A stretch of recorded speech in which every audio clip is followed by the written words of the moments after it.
देखो, अगर मैं आपके सामने किसी ऐसे सुपरस्टार के बारे में बात करूँ, जो कि पैन इंडिया में बहुत डिमांड में है, लेकिन फिर भी वो अपने लाइक जॉनर्स को लिमिट नहीं रखता है। मतलब ऐसा नहीं है कि वो एक तरीके की फ़िल्मों को करता है, ताकि उसकी जो स्टारडम है, वो और भी ज़्यादा बढ़ते हुए जाए और उसे पता है कि ऑडियंस जो है, वो उसे सिर्फ़ और सिर्फ़ इस तरीके की फ़िल्मों में देखना चाहती है, तो उसके चलते सिर्फ़ उन सारी फ़िल्मों में खुद को शुमार करता है। लेकिन अगर मैं बताऊँ कि ऐसा एक सुपरस्टार है, जैसे मैंने बताया कि वो इंडिया में बहुत डिमांड में है, लेकिन उसके बावजूद भी वो अपने हर फ़िल्म के साथ एक नए जॉनर को टच करता है। तो आपको क्या लगेगा कि ऐसा कैसे पॉसिबल है एक्चुअली में कि अलग-अलग जॉनर को चूज़ करने के बावजूद भी उस सुपरस्टार की जो स्टारडम है वो कम नहीं हो रही है? तो देखो, मैं आपको बताना चाहूँगा, उस सुपरस्टार का नाम और कुछ नहीं है बल्कि है प्रभास। अब आप सोचोगे कि ऐसा कैसे? क्योंकि प्रभास को आज के टाइम पे सबसे ज़्यादा ट्रोल किया जाता है। भले उनकी जो फ़िल्में हैं, उसका डे 1, डे 2, डे 3 मतलब फर्स्ट वीकेंड में उनकी फ़िल्में बाप कलेक्शन निकालते हैं, भले फ़िल्म कैसी भी हो, लेकिन हमें पता है कि उनकी मैक्सिमम फ़िल्में खराब ही रहती है आज के टाइम पे। तो आखिर कैसे? इतनी सारी चीज़ें होने के बावजूद भी एंड जिस तरीके के जॉनर को वो छू रहे हैं, उसके बावजूद भी he is still in demand and किस तरीके की फ़िल्मों के बारे में बात करना चाहता हूँ, उसके बारे में मैं आपको बताना चाहूँगा। देखो, बाहुबली चैप्टर 2 के बाद अगर आप देखने जाओ, तो उसके बाद उन्होंने की थी साहो, जो कि एक एक्शन थ्रिलर फ़िल्म थी, ओके? उसके बाद उन्होंने की थी राधेश्याम, जो कि एक पीरियड रोमांटिक ड्रामा फ़िल्म थी, ओके? उसके बाद उन्होंने की थी आदिपुरुष, जो कि हम कह सकते हैं कॉन्टेक्स्ट में माइथोलॉजिकल ड्रामा या फिर एक्शन वाली फ़िल्म थी, ओके? उसके बाद हम चलते हैं तो हमें देखने को मिलता है सलार पार्ट 1 सीज़ फायर, जो कि एक out and out action thriller वाली फ़िल्म थी, जिस तरीके की फ़िल्मों में उनके फैन्स प्रभास को देखना चाहते हैं, ठीक। उसके बाद उन्होंने किया कल्कि 2898 एडी पार्ट 1, जो कि थी सीधा-सीधा एक साइ-फाई डिस्टोपियन वर्ल्ड में सेट वाली फ़िल्म, ठीक। एंड उसके बाद उनकी जो रिसेंट में फ़िल्म आई थी इसी साल के स्टार्टिंग में जनवरी में, वो थी दी राजा साहब, जो कि एक हॉरर कॉमेडी, एडवेंचर, फैंटेसी जो कह लो उस तरीके की फ़िल्में थी। तो आप खुद ही देख लो, बाहुबली चैप्टर 2 के बाद से या फिर हम खुद ही कह लें, बाहुबली चैप्टर 2 भी इनके किसी भी फ़िल्मोग्राफी में सही नहीं पड़ती है क्योंकि वो खुद भी एक पीरियड ड्रामा एक्शन वाली फ़िल्म थी। तो बाहुबली चैप्टर 2 हो गई, उसके बाद साहो हो गई, उसके बाद राधेश्याम हो गई, उसके बाद आदिपुरुष हो गई, उसके बाद सलार पार्ट 1 सीज़ फायर हो गई, उसके बाद कल्कि 2898 एडी हो गई एंड उसके बाद हो गई दी राजा साहब। मतलब आप खुद ही देख लो कि इनकी पूरी फ़िल्मोग्राफी में जिस तरीके का वेरिएशन देखने को मिलता है, आप मुझे आज के टाइम पे कोई ऐसा प्राइम सुपरस्टार दिखा दो जो कि बहुत डिमांड में है, लेकिन वो इस तरीके की फ़िल्मोग्राफी को कर रहा है। आप मुझे बस एक सुपरस्टार बता दो, क्या कोई मिलेगा? नहीं।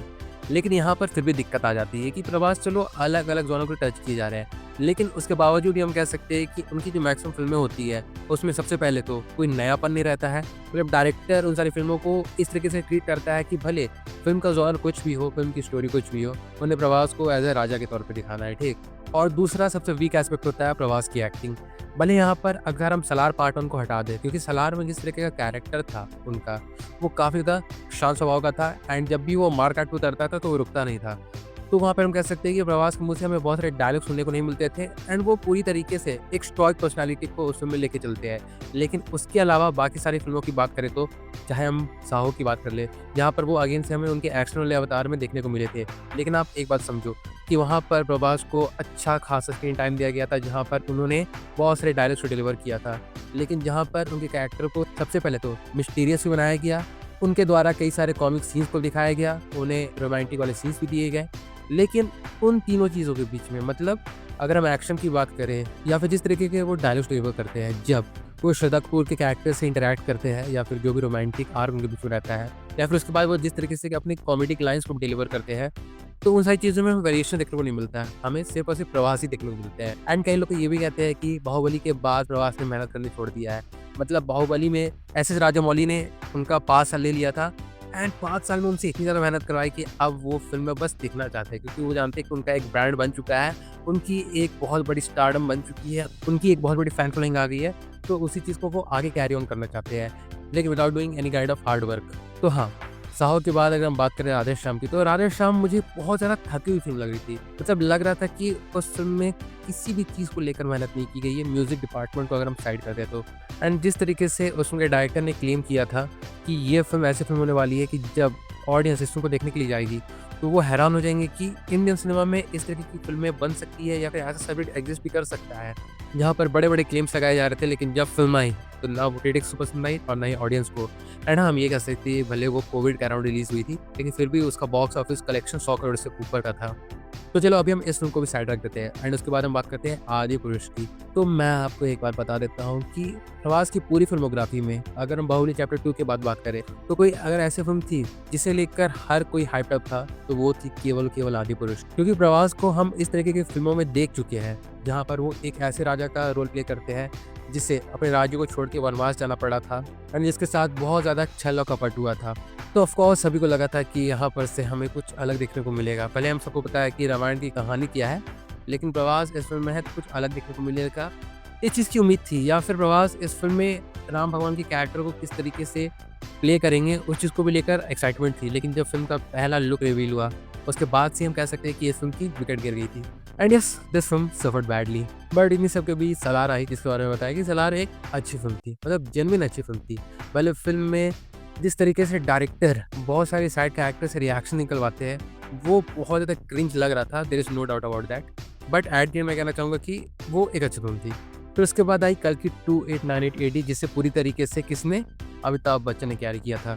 एंड हाँ भले फिल्म के एंड में जो कर्ण वाला रिवील था, वो जेन्युइन अच्छा था, सच में अच्छा था। इसलिए फिल्म के स्टार्टिंग से लेके फिल्म के काफ़ी एंड पार्ट तक हम कह सकते हैं कि जो भी ऐसे गैप्स थे, जो लग रहे थे कि फिल नहीं हो रहे हैं या फिर बोर कर रहे हैं अपनी स्क्रीन टाइम के साथ, उन सारी चीज़ों को सबसे पहले कह सकते हैं कि हम अमिताभ बच्चन के कैरेक्टर ने फुलफिल कर दिया था।